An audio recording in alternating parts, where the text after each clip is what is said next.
Welcome back. Let's Get Physical Therapy is an educational podcast brought to you by MedStar Heath and hosted by me, physical therapist Becca Schumer. I will be sharing the mic with tons of healthcare professionals with the goal of educating and inspiring fellow PTs and future PTs. We hope you find this both informative and inspirational, ultimately optimizing how we treat our patients and grow as professionals. Please enjoy today's episode.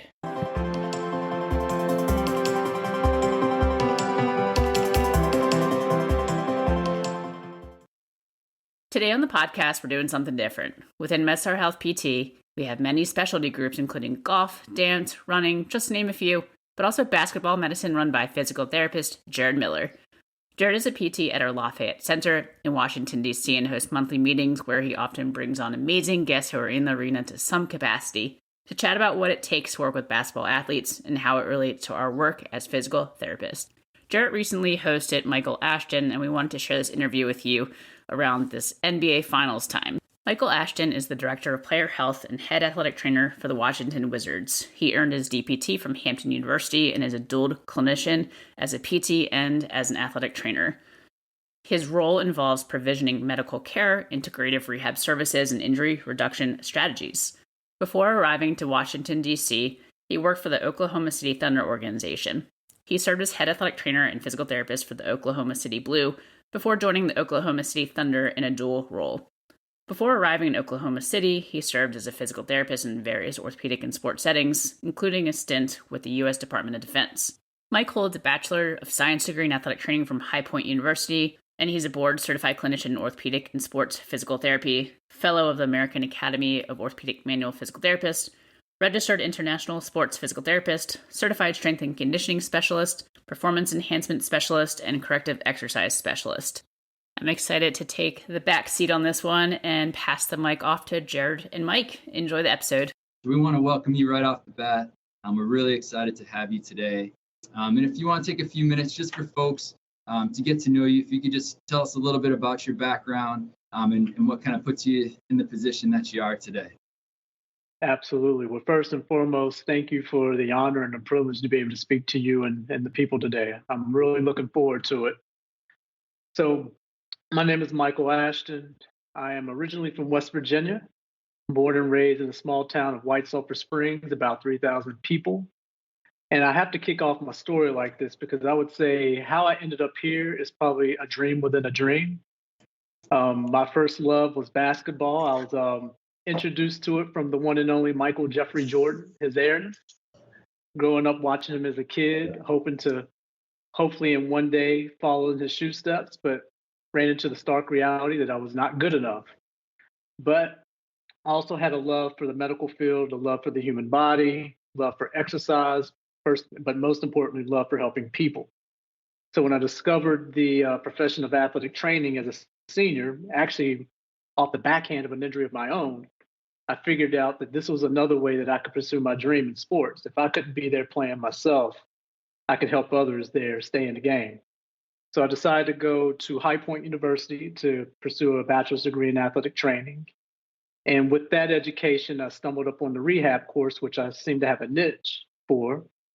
And with that, at this time, this is probably around 2002, my teachers were actually pushing me saying, hey, you should look at physical therapy. I went and at that point, it was Ask Jeeves.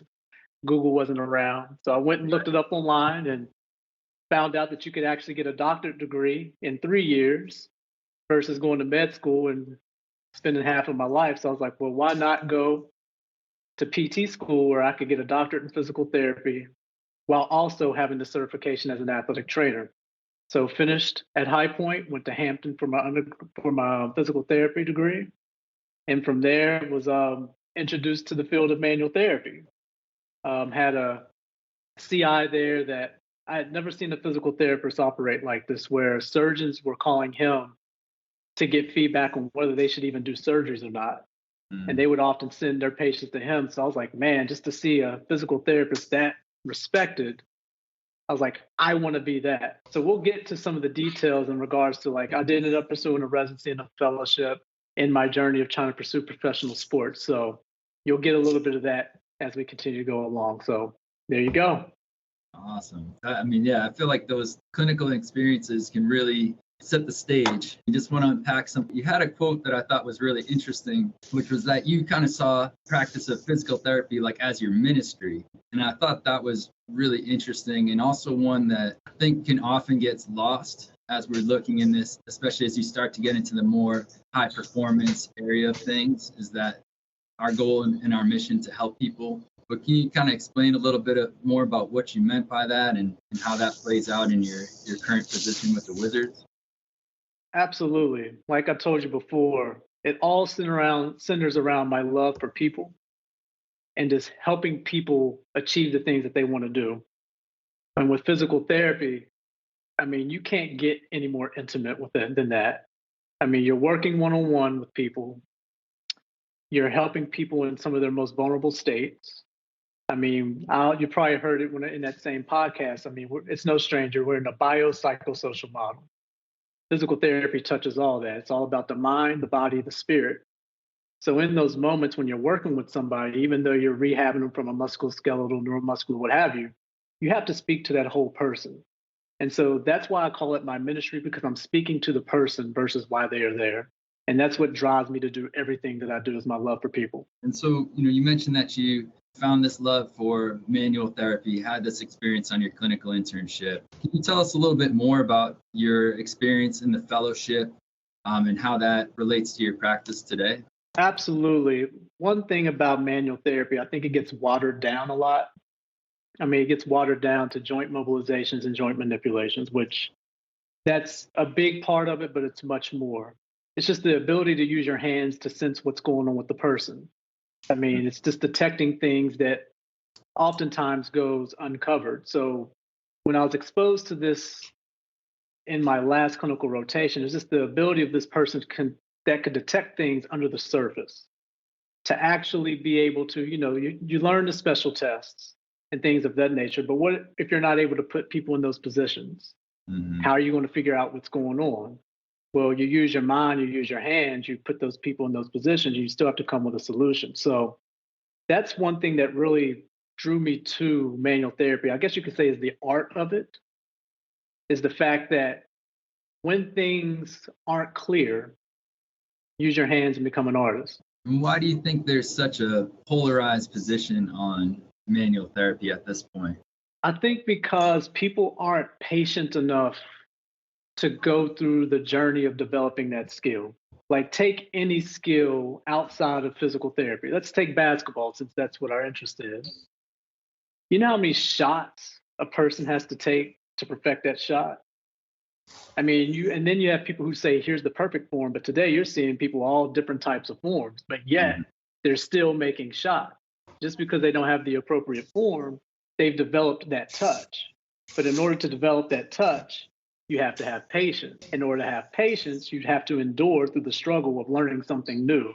And so it's one of those things where you have to continue to work on it. You have to go through those failures to kind of continue to refine and retweak. Because, I mean, what we do is we practice.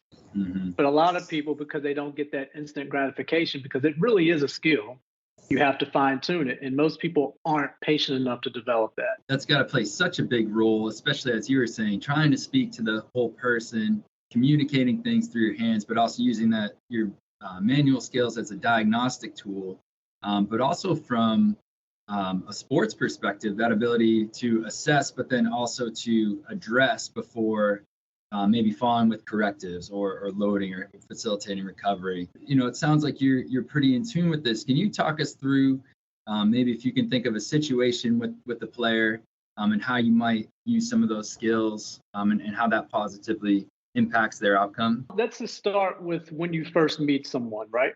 Oftentimes, in order for you to even address this person, you have to lower their defensive mechanisms. Mm-hmm. So you have to, speak to them, engage them, have them feel safe. Then on top of that, like if you think of babies or people who are crying, what's often the thing that helps them calm down? Touch. Let's go back to your neuro classes. Look, let's bring the whole system involved, and then you can understand where manual therapy takes place. Let's think of those central nervous system disorders where you're spastic. What's some of the things they tell you to do? touch, hold, constant touch, constant compression, something, because it stimulates the parasympathetic system. So even if you're just doing it, not even to do a specific technique, it's just to get the person to feel safe, get them in a resting state, because that's where you begin to heal. You can use manual therapy just for that alone. It's an art, and everything's driven by your intent. So that's one way. Or say if we're talking about a musculoskeletal injury, let's go with, say someone you perceive as dealing with a cartilage injury in their knee. Let's say that this person's 65 years old. I'm pretty sure everybody's aware of those clinical prediction rules of how you figure out there's a meniscus involved. Part of that, even though it's debated, is talking about, hey, get them up to stand up and rotate on their leg. Well, if you want to do that and have them never come back to your clinic, go ahead.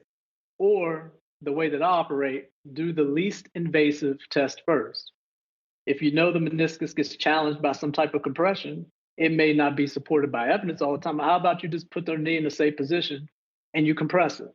Maybe that's enough to know that, hey, this is enough of a stimulus to stimulate it. I didn't have to get them weight bearing, but I induced weight bearing in a non-weight bearing position with my hands in a safe position that doesn't automatically provoke it. So it's just a matter of using the things that they teach you in school. When it doesn't fit a pretty picture that research suggests, how can you mimic that in a totally different way to make them feel safe but still get the answers that you need? To apply that and take that out of the box, what would you also say would be like one of the biggest misconceptions about your role as a physical therapist and head athletic trainer in the NBA? Probably that we spend more time treating than we actually do.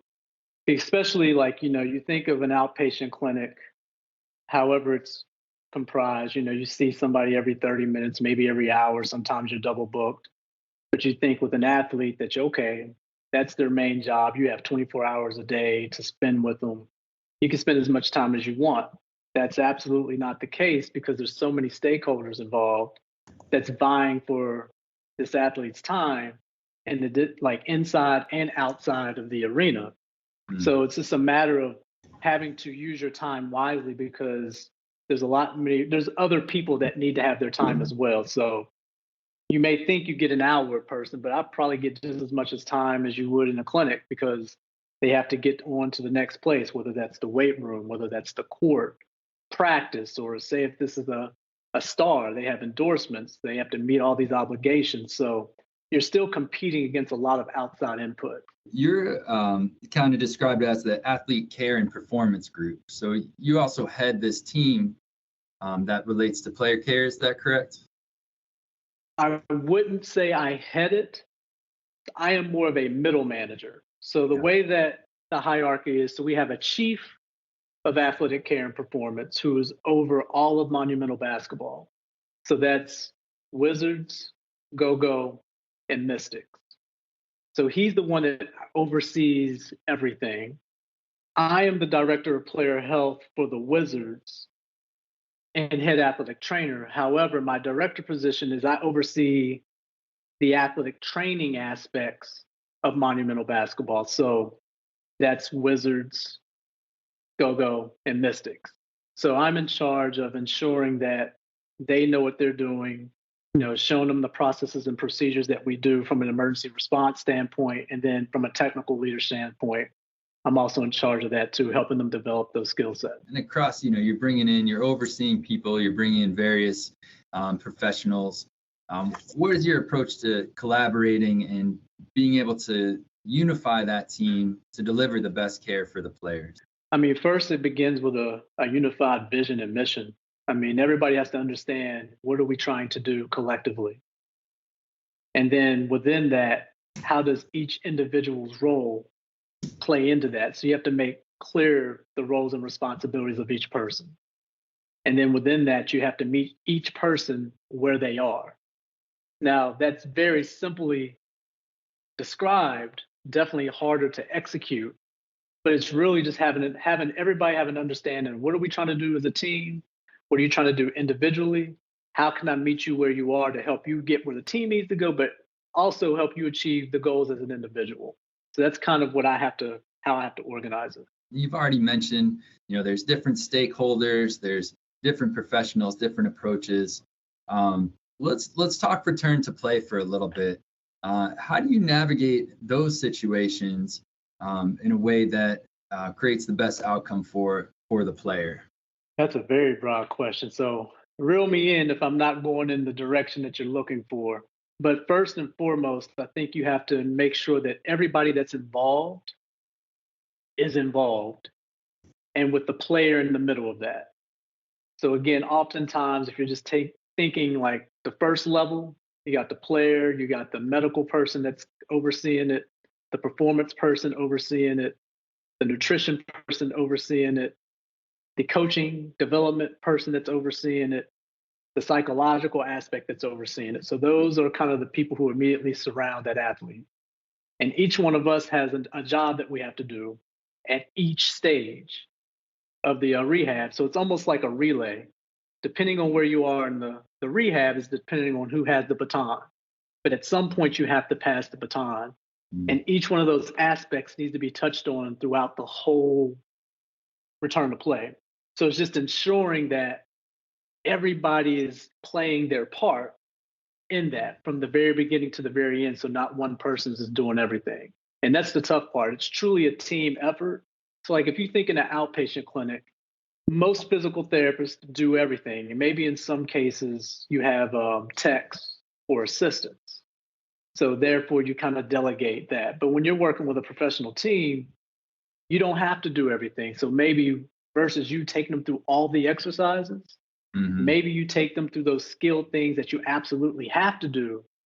But then as they're going into the strength and conditioning realm, you set up the guardrails so that they can start inducing some of those principles there. And then you build your rehab exercises around it. So that way you're more efficient with your time. Yeah. So it's just, that's what has to happen throughout the whole paradigm. And then regarding more specifics, because this is something that we run into all the time, which is, what are we using to green light that person for full return to play? Are you using a lot of preseason metrics? What would be some considerations that you have more strictly from like a physical therapy standpoint that would give you the correct information to make your recommendation for that player? That's a great question. And I would say a lot of that starts with the onboarding process. So every guy gets a physical, a complete physical. So, again, you have to address the whole system. Identify, just like we do in musculoskeletal rehab, you're looking for the lowest hanging fruit. You have to expand that out to the whole system, especially with us having direct access now. You got to look at everything globally. You got to look at how every system plays its part. And those things that you're identifying as red flags or yellow flags, you need to be finding ways to address them every day. So that's even when you go to your musculoskeletal testing or your performance testing. We do baseline testing to kind of get an idea of where they are, where do they need to go, and then how can we do something to that every day so that way we're not waiting until something happens. So a lot of those things, so regardless of an injury, you have things that you're working on to stay on top of. Yeah. So that way, when an injury occurs, at least you have an idea of how the system is working. And then you can also continue to build on those things in addition to those specific things, whether it's ACL, whether it's hamstring strain, whether it's patella tendinopathy, so have you, because those things have their specific things that go along with them. But again, you got to make sure you're continuing to address those other things that can contribute to it. Because if you neglect that, when something happens, you won't know where to start. Yeah, you'll be overwhelmed. And then that can be the difference of getting someone back 1 or 2 days, which in this profession, the best ability is availability. And you missing 1 or 2 days could be costing a player a job because when they're not playing, somebody else is and is trying to take their role. So, yeah, I also imagine just from a player perspective, obviously we're going to see a lot of like chronic ankle sprains, ankle instability type stuff where, maybe someone's not symptomatic or having real limitations, but just kind of working that into their day-to-day, or maybe that's part of their activation series that you recommend before a strength and conditioning session. Now, let's say that player, comes in the game, lands on someone's foot, and now you're working through that. Well, now like they're already in that wheelhouse. And I feel like I hadn't really thought of this before until you were saying, but now they've also created these like cognitive pathways, like they have these motor programs that, to your point, now they're basically just like revisiting as opposed to creating these things from scratch, which is going to take a lot more repetition. So that's incredible to really stay ahead of it. I'm curious, what would be some of those preseason physical metrics that you're looking for? Now, I won't get into very much detail because I'm not allowed to do that. I would say that force plate is a part of it. And I would say, to make it simple, we're basically looking at all your global patterns, which, if we're going to boil it down to black and white, running and jumping and its variation. Then you're looking at your fundamental patterns in some way. When you're looking at that, you're looking at the components of strength, endurance, what have you. A lot of those things what the weight room does. You also want to look at the fundamental patterns that contribute to that. So that's some type of movement assessment, looking at your foundational patterns, whatever you consider those to be, and then having a way to even break down those foundational patterns. So it's one of those things where you're looking at it from 4 different levels. So that way you can say, okay, this is where we need to start. This small piece plays a bigger piece to the global thing of them getting on the court.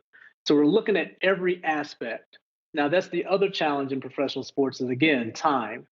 You don't have time to do every test under the sun.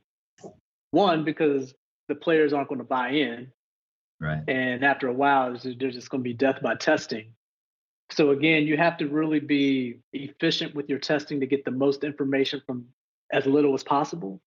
But that's kind of what we do. We touch on all of that. But the most important thing is, what is it that you need to do on the court? How can we objectify that? And are you taking more of a positional approach to that as well as you're trying to maximize time? Yes. So like when I was telling you before about the team that we have around the athlete, that's where you talk about the development coach and the coaching staff, because they have goals for each person, positional goals, things that they want to do within a game. So that's when we're like, we really do work intimately with them of like, okay, what is it that you want this guy to do? So that way we can give you an idea of when you're out there going through and you're teaching them, it's like, okay, now they can determine, is it something technical that they're not able to do? Mm-hmm. Is it a tactic thing? Or is it truly a physiologic thing where their body is just not enabling them to do the things that you're asking? And we have to either address it or find a way to work around it. So that's kind of how that aspect plays in a role. So that's my long-winded answer of saying yes. But that's the importance of the development coach and the coaching staff. So like everybody thinks, and this may not be exactly what you're asking, but when most people think health in professional sports, they automatically go to medical and performance. Everybody has a hand in it, even though the coaching staff isn't medical professionals. The things that they're attempting to do play a role in that. So it's like if they're trying to get a guy, say we're taking a post man, and they're trying to get him better at pivoting to the right, but yet he doesn't have the requisite hip internal rotation or trunk rotation or ankle mobility to do it. And now they're constantly trying to force their way into it. And of course, now they're getting FAI symptoms, what have you, or knee symptoms. But they're like, hey, part of the reason he can't do it is because he can't access this. Mm-hmm. Now that we know that they're trying to do that, we're already working on that. Maybe we can put some things in place to touch on it. Or, we've been working on this forever. We may need to think of a better tactic for him to do that, to use a different strategy so that this is wearing him down. So that's kind of how we operate. That's awesome. So maybe in that case, like progressing up or down the chain, if necessary, to get that motion in and really bringing in those other coaches. That's tremendous. What would you say some of the biggest challenges for the NBA player to recover or to make some of these gains that you're describing are? Oh man. First, I think it's them understanding the importance. Because one thing that you'll hear from the player is, how is this going to help me put a ball in the basket? I'm out here getting buckets, and I was getting buckets well before I knew about all of this. Like, I didn't do any of this to get here. So why are you telling me that I need to continue to do this now? It's the culture. It's like, a lot of them don't like to do that type of work because it hurt. So it's getting them to buy in to understand that you're right. You didn't have any of this right now to help you score the basket. You're absolutely right. And we're not trying to say that we can improve that, but what we're trying to do is trying to make it a little easier for you. And if you give us a chance, maybe this move that you constantly do, maybe we can show you a way to where it's not hurting you as much and it's going to keep you on the floor so you can continue getting buckets. So it's just a matter of breaking down that guard of, I'm not putting any more work than I'm already doing. I'm just trying to stay on the court. If I'm in here with you, I'm not on the court. So that's one thing. Yeah. And then also, a lot of times in their journey to the pros, they're chastised for being in the training room. The training room is looked at like, oh, if you're in the training room, you're weak. Right. Like, and if you're weak, you're hurt. And it's trying to reshape that. It's like, yes, we can't shed the fact that our primary role is to address your injuries and to keep you on the floor. But that's not the way we operate. That's one aspect. Our goal, and I can say here with us, is our vision is to make sure that they're able to produce on the floor optimally over time and to stay on the floor. And within that, it's kind of like a car wash. We don't just make it mechanical, but the little things that we're doing on this table are not meant just to make you be able to do it. It's to influence what you're doing on the floor. And so when they see that and they see our processes and they start yielding those results, then they start buying in. But it's tough. Like, we have to be salesmen at times, but we have to produce. Yeah, and I think that longer term perspective that it seems like a lot of players come to later, that's, hey, if I do a little bit of this, well, a year or two of work or an extra contract or two actually is pretty substantial for that individual or for that individual's family, and actually that this stuff pays off.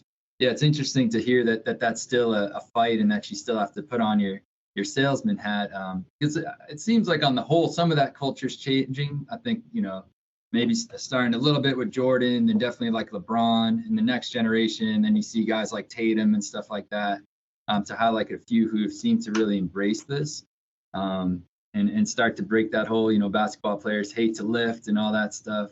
But I think you're right in that there is that. And there's also this idea of, hey, maybe the person who is the best in the weight room is sitting on the end of the bench, and the person who's out there in the all-star game, just needs enough to get through.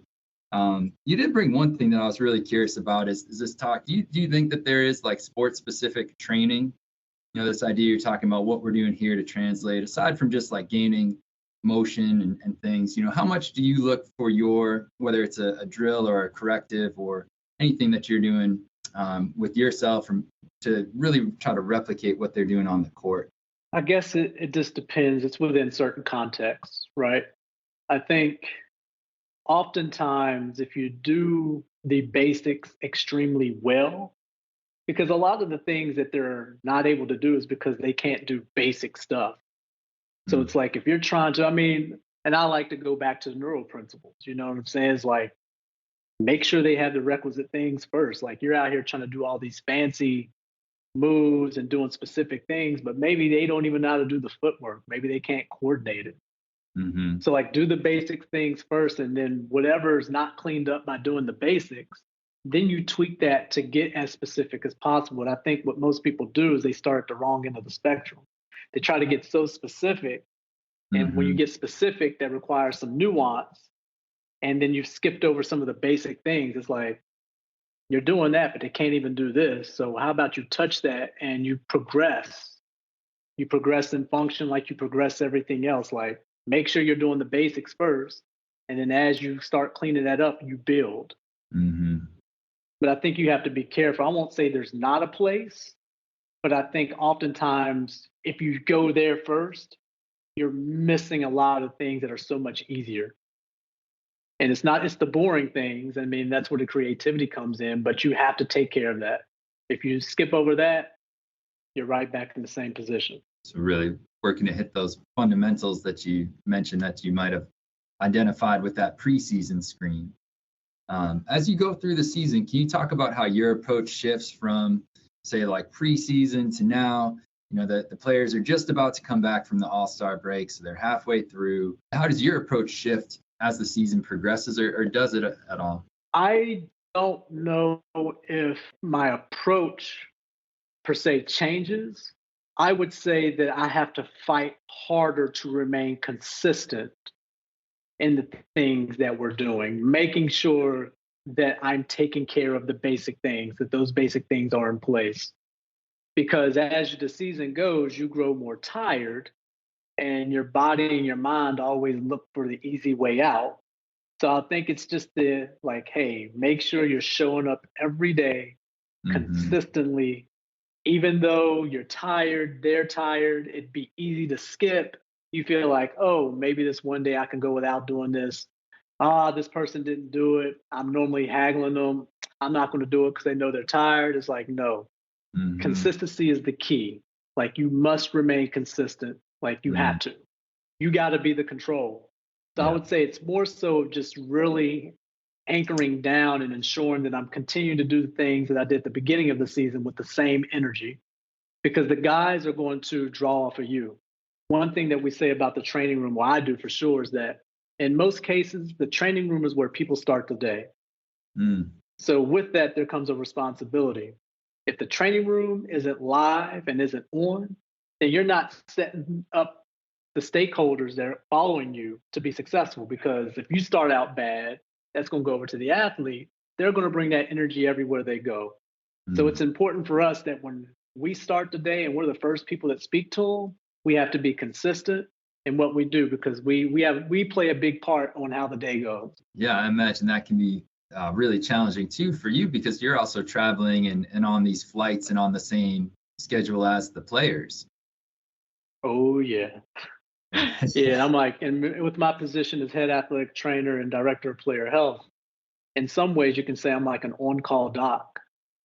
So when something happens in the middle of the night, they're calling me, whether they're sick or something. So at times, like it's hard for you to allow your mind to rest. So it's the cognitive overload that takes place, because just like you're always on, because you don't want to completely turn off, because the amount of energy it takes to get back there. Right. I mean, that's where you start making mistakes. So it's like you're kind of pacing yourself, but even your mind, you don't let it completely shut off, because again, unfortunately, part of my job is emergency response, to be able to react on a dime to determine what's happening, whether that's something super severe or maybe it's somebody calling me sick. But even then I got to figure out, okay, how severe is this? Do I need to get a doctor involved? Do I need to get a specialist involved?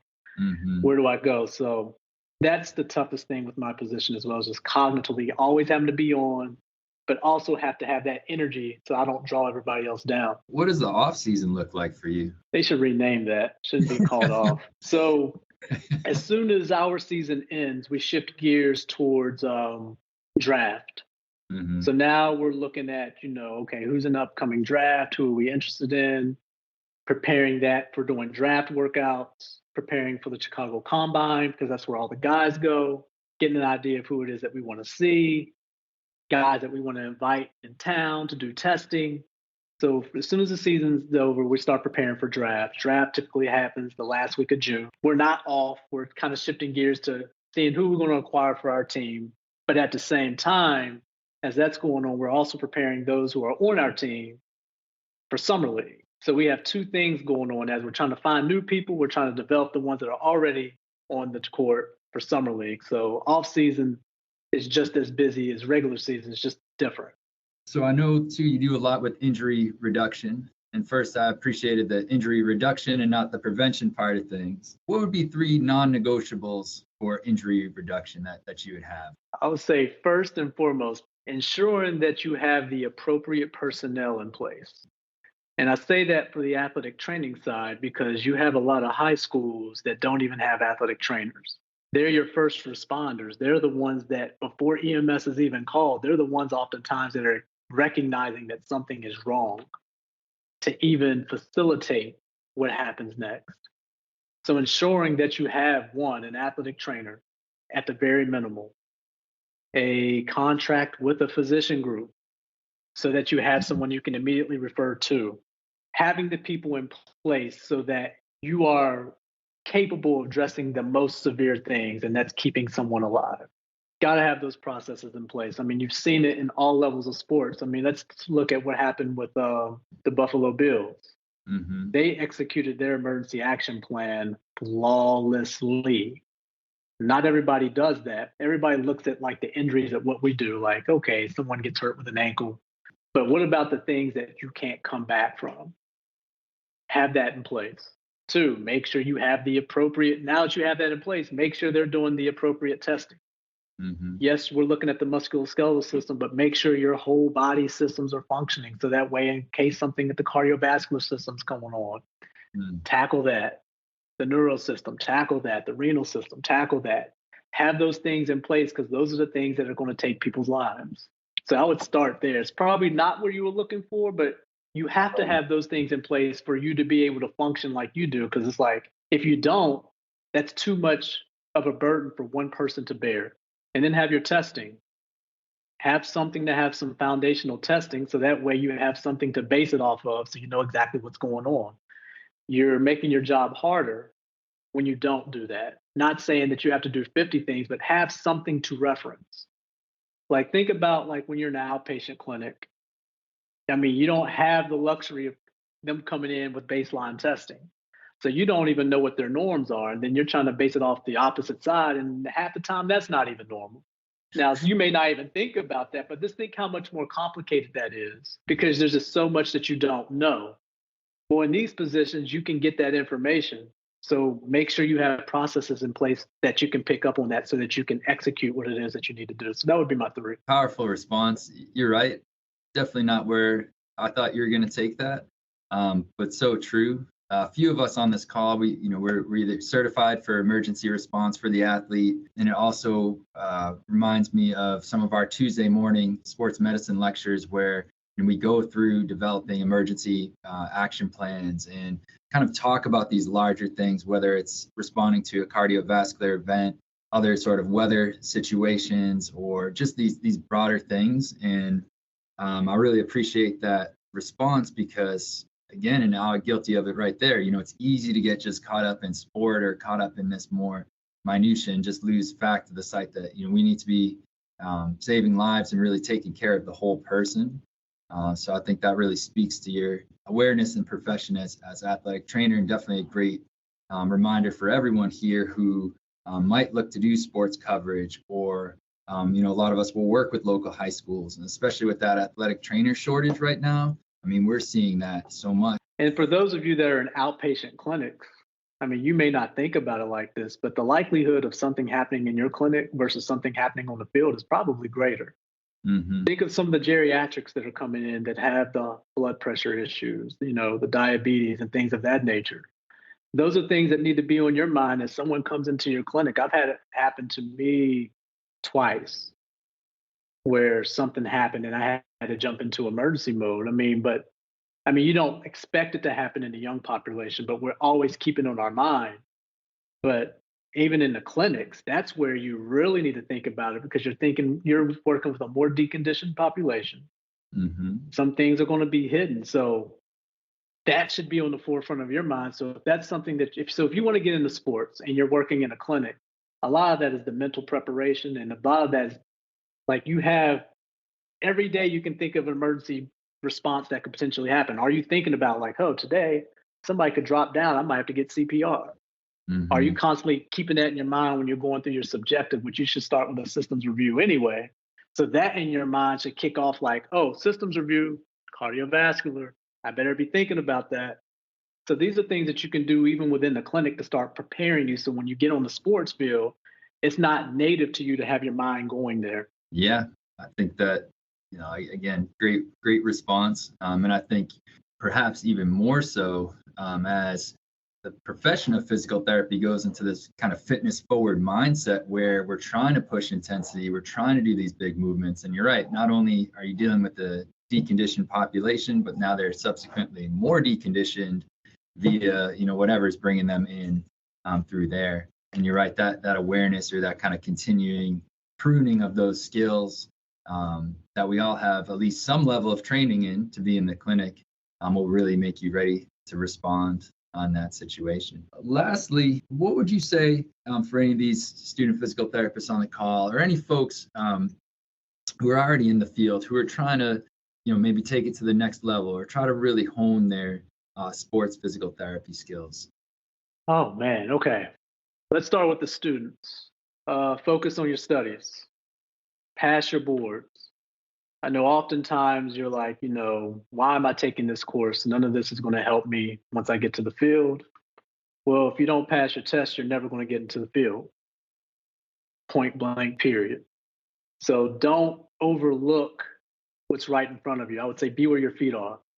If you're in that class, even though it's whack, you're not interested, unfortunately, that's an obstacle that you have to overcome to get into the field.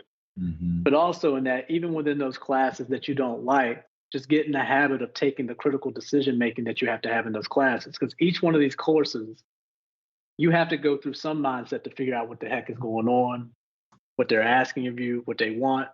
So take advantage of that. And on the backhand of that, I would say own your process. At the end of the day, it's your responsibility to do the things that you have to do to get to where you need to be.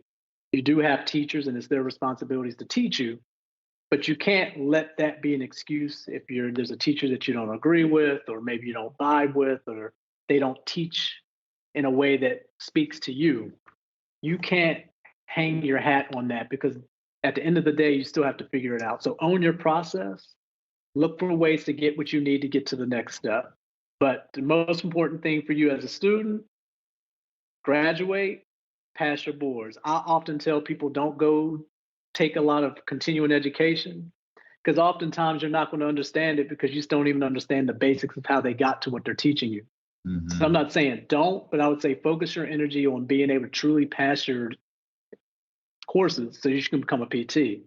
Now, once you come out, actually, I just finished reading a book, Chase the Lion, and there was something in there that stuck out to me. So I want to read it to you. It says, "You never know when or where or how destiny, but I would say in this position, in this your opportunity will knock on your door, and it rarely has a scheduled appointment." So I say that to say there's many journeys into this.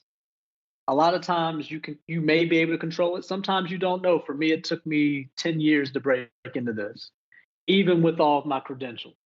But my mindset was, and until that opportunity is presented with me, I'm going to do the things that I have to do to make sure that when it presents itself, I'm ready. Because like most people, the one thing I didn't want to do is once I got in this position to feel like an imposter.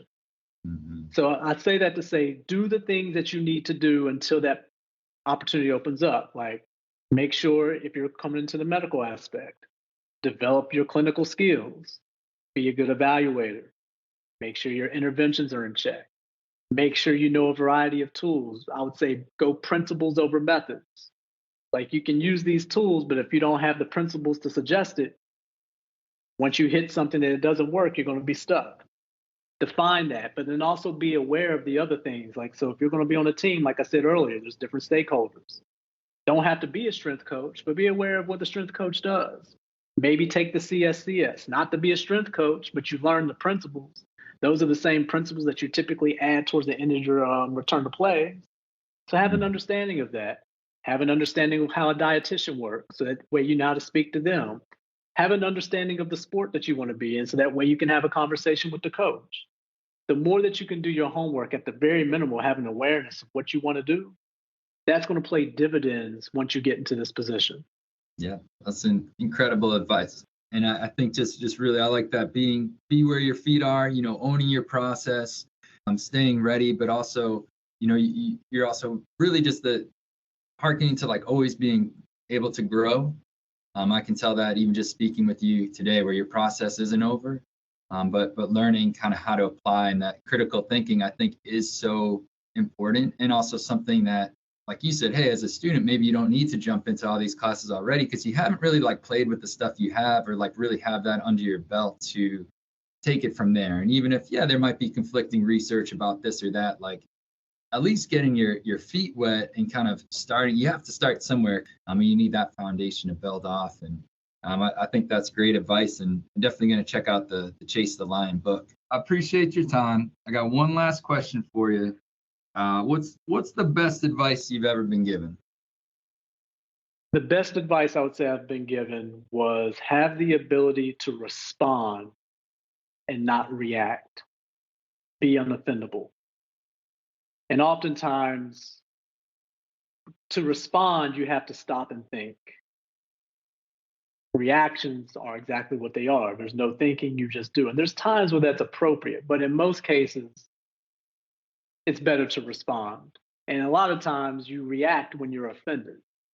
So if you have the mindset to be unoffendable, then you already put up that wall to not have to react. But even in those cases where something does penetrate to make you feel threatened, still take time to respond so that way you don't regret the action that takes place. Well, I just want to thank you so much. I'm really grateful that this happened. So on behalf of myself and everyone else on the call, I really want to thank you for, sharing your expertise, sharing your advice. I just really want to thank you for taking the time to speak with us today. It's truly been an honor, and I love to do it, man. So thank you.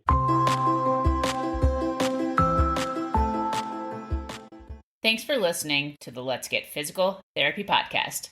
Be sure to subscribe to our podcast and follow us on Instagram at MedStar Health PT. If you've enjoyed today's episode, please give us a 5-star rating and leave a review so we can reach more listeners just like you. As always, we appreciate your time and hope you join us for our next episode.